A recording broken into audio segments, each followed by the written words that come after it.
오늘 이 시간 하나님께서 우리에게 주시는 말씀은 데살로니가 전서 4장 1절에서 12절까지의 말씀입니다.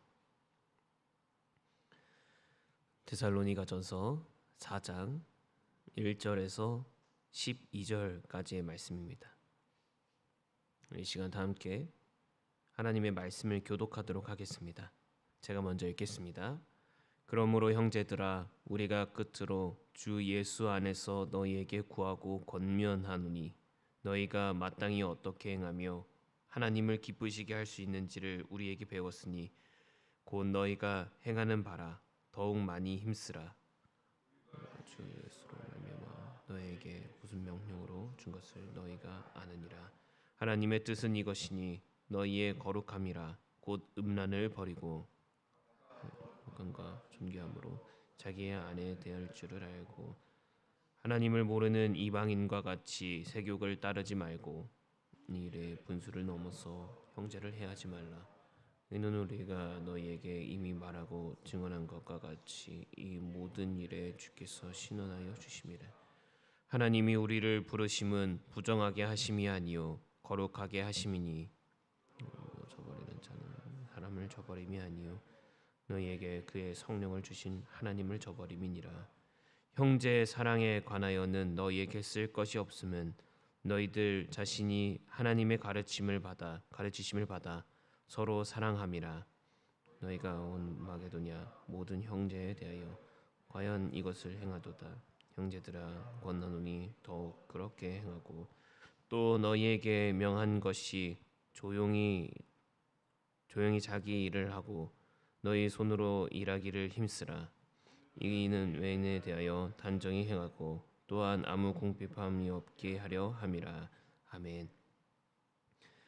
오늘의 말씀은 성도들을 위해서 사도 바울의 기도했었던 내용인 거룩과 또 사랑의 주제에 대해서 또 구체적으로 다루고 있는 본문 말씀입니다.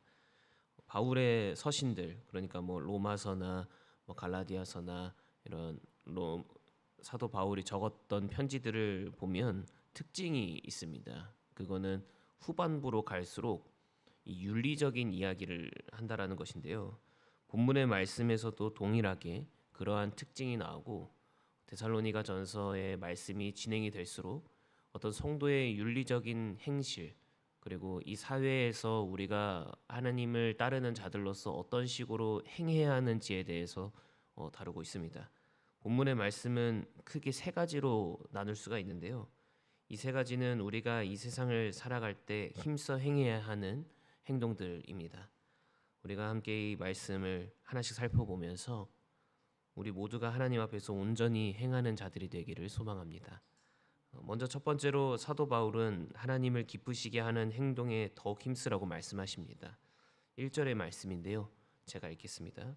그러므로 형제들아 우리가 끝으로 주 예수 안에서 너희에게 구하고 권면하노니 너희가 마땅히 어떻게 행하며 하나님을 기쁘시게 할 수 있는지를 우리에게 배웠으니 곧 너희가 행하는 바라 더욱 많이 힘쓰라. 아멘. 지금 사도 바울은 사람들을 권면하기 전에 먼저 일단 형제들아라는 말로 시작을 합니다.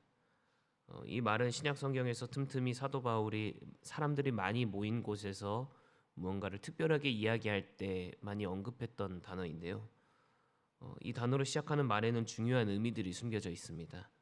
이 형제들아라는 단어에는 부탁과 또 격려의 의미가 담겨져 있고 또 정말 간절한 마음으로 내 말을 들으라고 외치는 의미도 담겨져 있습니다. 다시 1절을 보시면 사도 바울은 어떻게 행해야 하나님을 기쁘시게 할 수 있는지를 배웠고 이미 행했으니까 더 힘쓰라고 말하고 있습니다. 지금 이러한 마음을 어떤 간절한 부탁과 또 격려와 정말 이 간절한 마음으로 지금 전하고 있는 것이죠. 세상의 문화는 자기 자신을 즐겁게 하는 것이 특징이지만 그리스도인은 하나님을 기쁘시게 하는 것이 우리들의 기쁨이 되는 것이 특징입니다. 왜냐하면 하나님은 선하시고 또 영원하시기 때문입니다. 그 영원하심 가운데 우리가 함께 영원할 수 있다면 그보다 더 큰 기쁨이 없겠죠. 조금 더 쉽게 이야기하면 세상에서 얻을 수 있는 기쁨들은 언젠가 사라지게 되는 것들이지만 하나님께서 주시는 그 기쁨은 영원한 기쁨이기 때문에, 또 그 기쁨에 우리가 의지할 수 있다라는 것은 그 기쁨에 우리가 함께 참여할 수 있다라는 것이기 때문에, 우리가 하나님을 기쁘시게 한다라는 것은 우리의 기쁨이 될 수 있는 것입니다. 하나님이 우리와 그렇게 동행하고 계시기 때문이죠. 그래서 사도 바울은 지금 데살로니가 교인들에게 하나님을 기뻐하라고 말해주고 있는 것입니다. 그것도 아주 간절한 마음으로 말이죠. 두 번째로 거룩과 연관하여서 성적인 범죄를 버리라고 말하고 있습니다. 3절과 5절의 말씀을 제가 읽겠습니다. 하나님의 뜻은 이것이니 너희의 거룩함이라 곧 음란을 버리고 각각 거룩함과 존귀함으로 자기의 아내 대할 줄을 알고 하나님을 모르는 이방인과 같이 세욕을 따르지 말고. 아멘. 성경에서 우상을 섬기는 것은 성적인 범죄와 함께 연결해서 권면하는 경우가 있는데, 그 당시에 데살로니가 지역은 특히 그리스 신들을 따르는 신전들이 있었습니다. 이 지역에서는 디오니소스와 또 아프로디테와 같이 술과 이 성적인 것을 상징하는 신들을 따르는 이 신자들이 있었었는데, 그들이 살고 있는 이 신전들이 있다 보니까 어떠한 시간이 되면 그곳에서 있는 신도들과 관계를 맺음으로 이 신전에서 살고 있는 사람들의 생계가 유지가 되기도 하고, 또 그것이 어떤 신과의 교감이라고도 이해를 했던 것이죠. 그래서 사도 바울은 이렇게 음란을 버리라고, 그리고 그곳에서도 거룩을 지키라고, 그리고 또 4절에서 말하는 존귀함으로 자기의 아내, 그러니까 부부의 관계에서의 어떤 관계에 대해서도 강조를 하고 있는 것입니다. 거룩이라는 것은요, 구별됨을 이야기하죠. 지금 무엇에서 사도 바울은 성적인 거룩함을 이야기하고 있냐면, 존귀한 결혼의 관계를 맺고 있는 부부를 통해서 거룩을 설명하고 있는 것입니다. 그래서 4절의 말씀에서도 자기의 아내, 그리고 여기서는 아내라고만 말하고 있지만 어떻게 보면 부부 관계 안에서의 어떤 존귀함, 서로에 대한 배려와 존중이 필요하다라는 것을 이야기하고 있는 것이죠. 여기서 바울이 말하고 있는 권면은 세상과 구별되어서 하나님께서 허락하신 거룩한 가정의 모습을 지키고, 성적 욕망과 행위를 거룩한 가정을 존귀하게 여김, 그러니까 존중하는 방식으로 제어하라라고 말하고 있는 것입니다.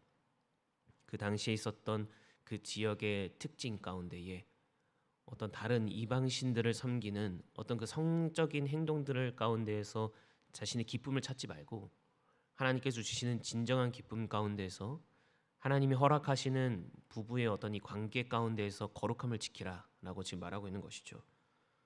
이어서 7절과 8절의 말씀인데요, 제가 읽도록 하겠습니다. 하나님이 우리를 부르심은 부정하게 하심이 아니요 거룩하게 하심이니, 그러므로 저버리는 자는 사람을 저버림이 아니요 너희에게 그의 성령을 주신 하나님을 저버림이니라. 아멘. 거룩한 삶은 지속적으로 절제의 훈련을 감당하고 몸부림을 쳐야 하는 것입니다. 그리고 하나님께서는 이러한 몸부림을 쳐야 하는 이 세상 가운데에 우리의 삶을 어떤 부르심 가운데에서 계속해서 부르고 계시는데, 하나님을 따라 행하지 않는다라는 것은, 그 부르심을 따라가지 않는다라는 것은 우리에게 주시는 이 성령님을 외면하는 것입니다. 그리고 우리에게도 하나님은 말씀하시는 것이죠. 지금 이 시간에 이 말씀을 듣고 또 하나님을 생각하는 우리의 삶 가운데에서 하나님께서 말씀하시는 것입니다. 거룩하자라고 말이죠. 내가 거룩하니 너희도 거룩하라고 하십니다. 왜냐하면 우리는 하나님의 소유이기 때문이죠. 오늘 하루가 하나님을 외면하는 것이 아니라 다른 곳에 마음을 돌리고 어떤 내가 원하는 것으로 가려는 것이 아니라 오직 거룩하신 하나님을 따라 거룩을 행하는 하루가 되기를 소망합니다. 하나님께서 부르심은 우리가 방금 읽었었던 7절과 8절의 말씀처럼 우리를 부정하게 하려고 하는 것이 아니라 우리를 온전하게 하심, 세상과 구별되어 하나님과 더욱더 동행하는 삶으로 살아가게 하심, 그리고 더욱더 주님의 그 기쁨 가운데에서 살아가게 하심, 그 모든 것들 가운데에서 부르심입니다. 그래서 우리가 오늘 하루를 살아갈 때 하나님의 그 기쁨 가운데에 그 부르심을 온전히 따라가기를 소망합니다. 마지막 세 번째로 사도 바울은 형제 사랑에 힘쓰라고 말합니다. 9절의 말씀인데요, 제가 읽겠습니다. 형제 사랑에 관하여는 너희에게 쓸 것이 없음은 너희들 자신이 하나님의 가르치심을 받아 서로 사랑함이라. 아멘. 지금 형제 사랑에 관하여 쓸 것이 없다고 말하고 있죠. 이 말은 그래도 지금 데살로니가 교회 사람들이 복음으로 거듭난 모습으로 사랑을 실천하고 있는 모습이 보여지고 있다라는 것을 이야기합니다. 그럼에도 형제를 사랑하는 것을 강조하고 또 언급하는 이유는요. 10절을 통해서도 확인할 수 있습니다. 제가 읽겠습니다. 너희가 온 마게도냐 모든 형제에 대하여 과연 이것을 행하도다. 형제들아 권하노니 더욱 그렇게 행하고. 아멘. 지금 사도 바울이 권하는 것은요. 더욱 그렇게 행하라라고 말하는 겁니다. 그러니까 지금도 사랑하고 있지만 더 사랑하기 위하여서 힘쓰라는 것을 말하는 것이죠. 사랑은 기다림은 있어도 멈추지는 않습니다. 사랑은 더 성장하고 깊어져 가는 것이죠. 갈라디아서 6장 7절의 말씀은 사람이 무엇을 심든지 그대로 거둔다라고 말합니다. 우리의 삶 가운데서 거룩을 위해 힘쓰는 자들의 열매는 사랑이라는 것이죠. 사랑이 없는 거룩은 거룩이 아니라 스스로를 괴롭히는 것이라고 말할 수도 있을 것 같습니다. 그래서 우리는 거룩에 힘쓰는 자들이 되어야 되고 머무는 사랑이 아니라 더욱더 성장하고 함께하는 사랑 가운데에서 함께 걸어갈 수 있어야 됩니다.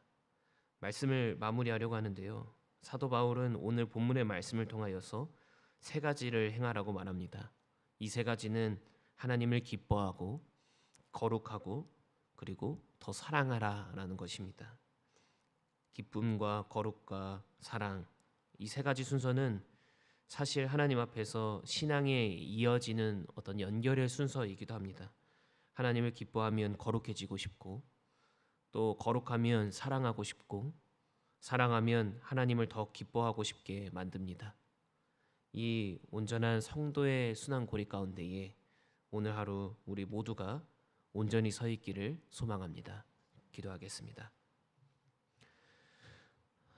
하나님 아버지, 오늘 하루를 살아갈 때 하나님을 기뻐할 수 있는 그리고 또 하나님을 기뻐하기 위해 노력할 수 있는 은혜를 더하여 주시옵소서. 거룩하게 하시고 세상 가운데 마음을 두지 않고 진정한 사랑 가운데에서 하나님께서 허락하신 오늘 하루 만나는 모든 공동체 가운데에 더 사랑할 수 있는 마음을 허락하여 주시옵소서. 예수님의 이름으로 기도드렸습니다. 아멘. 우리 이 시간 함께 주신 말씀을 기억하면서 더욱더 기도하기를 원합니다. 하나님 기뻐하고 또 거룩하고 더 사랑할 수 있는 오늘 하루가 되게 하여 주시옵소서. 하나님의 부르심에 응답하고 또 하나님의 부르심을 따라 기뻐함으로 따라가며 주님께서 인도하시는 그 발걸음 가운데에 온전히 나아갈 수 있도록 하나님 함께하여 주시옵소서.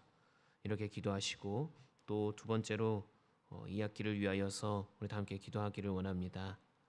진행되는 모든 프로그램과 또 이 학기를 시작하면서 만나게 되는 수많은 주님의 자녀들, 주님의 백성들 공동체 가운데에 더 큰 기쁨이 있게 하시고 모든 순서와 모든 시간들을 통하여서 우리가 하나님과 더욱더 가까워질 수 있도록 함께하여 주시옵소서. 이렇게 기도하신 다음에 각자 가지고 나오신 기도 제목으로 기도하며 나아가겠습니다. 함께 기도하겠습니다.